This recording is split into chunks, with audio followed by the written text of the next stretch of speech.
જય ગૌ માતા મિત્રો, આજે અમે માધવપુર જ્યાં સારથી ચેરિટેબલ ટ્રસ્ટ ત્યાં ગાય આધારિત જીવનશૈલી ઉપરાંત ગાય આધારિત તમારી આર્થિક સ્થિતિ વધારવા માટે ગાયની પ્રોડક્ટમાંથી બાય પ્રોડક્ટમાંથી જે વસ્તુ બને છે એની એક શિબિરમાં આત્મનિર્ભર ગ્રુપના 3 ખેડૂતો અમે અહીંયા આવેલા છીએ ટ્રેનિંગ લઈ.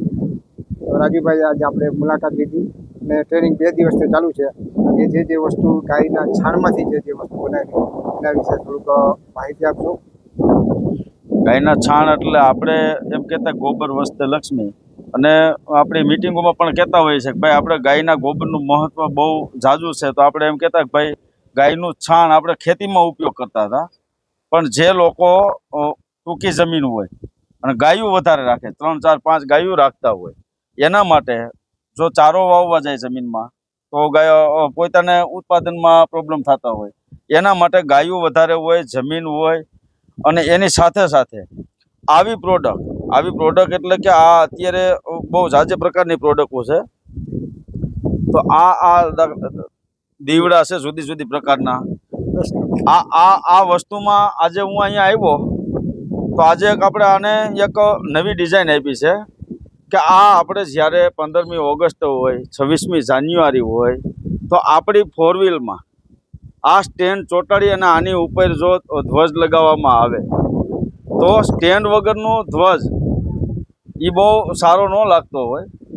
અને ધ્વજ છે એ તિરંગા છે, આપણા દેશની શાન છે.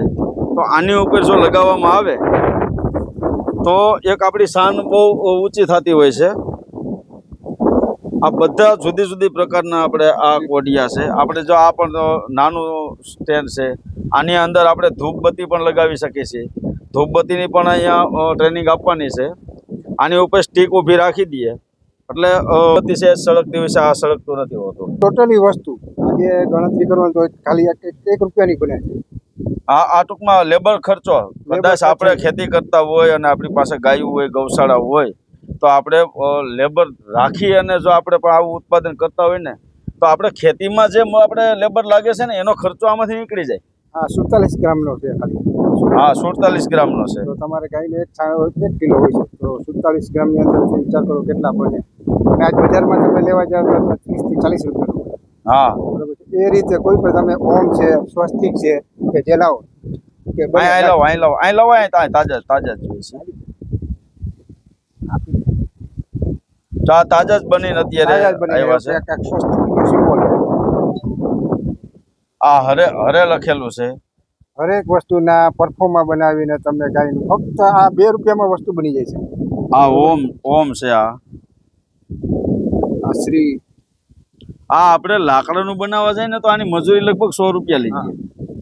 એની જગ્યાએ આવા આ ઓમ છે તો આને આપણે ઓમનો, અને આ શ્રી છે, હરે છે, સ્વસ્તિક છે, આના તોરણ પણ બનાવવામાં આવશે. હજી આ તાજા છે એટલે આમાં વાર લાગશે. આપણે આના ઘણી પ્રકારના તોરણ પણ લાગે છે. પછી આપણે જે આ છે તો આની અંદર આપણે ધૂપબત્તી, આની અંદર મસાલો એવો ભરવામાં આવે કે આ સળગી ગયા પછી છે ને આને તમે ઊંધું લટકાડી દો એટલે ટકવારી થઈ જાય છે. આ કિચનમાં પણ કાયમ આવે છે. અને બીજું એ છે કે આનું તોરણ પણ બને છે. તો આવા કોડિયા જે લઈ જાય છે, ધૂપબત્તીના લઈ જતા હોય ને વાપરતા હોય તો એને ધૂપ કરી લીધા પછી આને ફેંકી દેતા, ફેંકવાના નથી. આની અંદર તમે ટમેટીના રોપા કરી શકો, મરચીના રોપા કરી શકો. સીધા ડાયરેક્ટ તમે ખેતરની અંદર ડાયરેક્ટ વાવી દેવાનું છે. હવે દાખલા તરીકે મારે પાણી નથી અને મારે મરચી વાવવી છે તો વૈશાખ મહિનાનો અડધો જાય પછી કદાચ આવા આપણે ભેગા કર્યા હોય અને આપણે આની અંદર માટી ભરી અને જો આપણે બીજ મૂકી દઈએ તો રોપા આની અંદર તૈયાર થઈ જાય. આમાં આપણે એક પણ કોઈ પ્રોસેસ કરવી નથી પડતી, કારણ કે આમાં ગાયનું ગોબર જ છે. એટલે સીધો ઘનજીવામૃત જેવું કામ કરે છે. ઘનજીવામૃત કરતાં પણ તાકાતવાળું, કારણ કે આનું મૂળ જ ડાયરેક્ટ આપણે આની અંદર જવાનું છે. તો આ બધી વ્યવસ્થા છે. અને બીજું ખાસ એ છે કે આ આપણે રોજને માટે ગોબર ધૂપબત્તી આપણા ઘરની અંદર કરીશું તો આપણા ઘરનું વાતાવરણ છે એ પોઝિટિવ થાય, શુદ્ધ થાય, અને ઘણા બધા ફાયદા છે.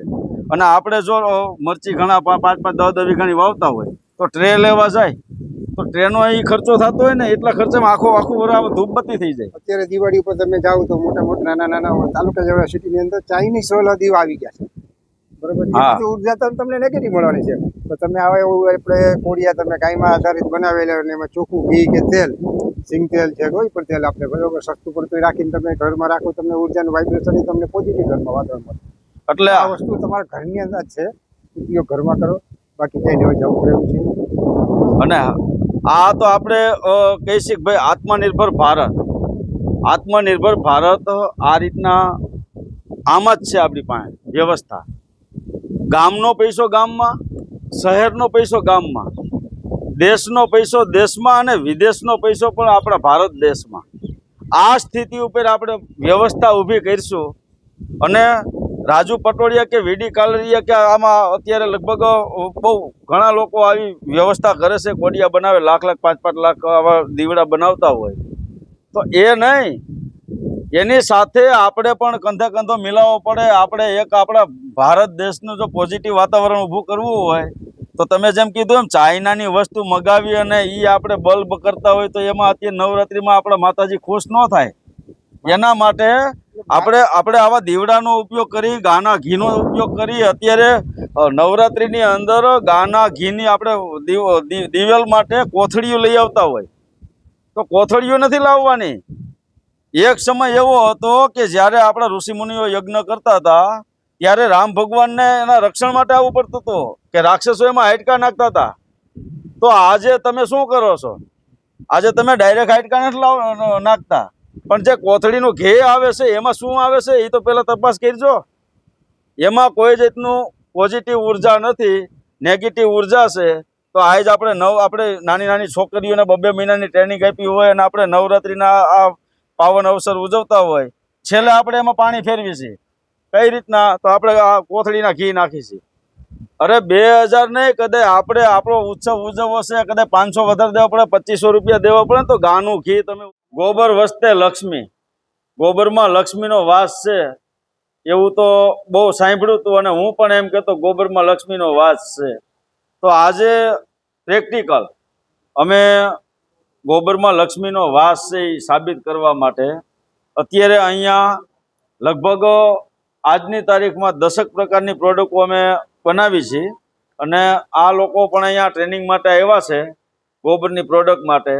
તો હવે આપણે અત્યારે નવરાત્રિ ચાલુ છે, એના દીવડા તો માર્કેટમાં આવી ગયા છે, પણ હવે દિવાળીના દીપ માટે આ અત્યારે કોડિયા દીવડા બધું તૈયાર કરવામાં આવે છે.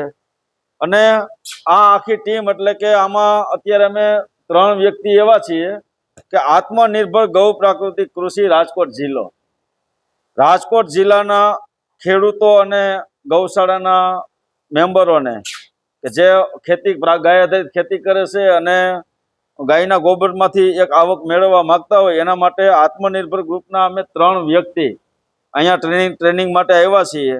અને પછી અમે રાજકોટ જિલ્લાના આત્મનિર્ભર ગ્રુપના તમામ સભ્યોને એકવાર ત્યાં પણ ટ્રેનિંગ ગોઠવી અને ગાયના ગોબરમાંથી કેમ આવક થાય એના માટે આખી વ્યવસ્થા કરીશું. અને અહીંયા કેશુભાઈની ત્યાં અમે ટ્રેનિંગ માટે આવ્યા છીએ.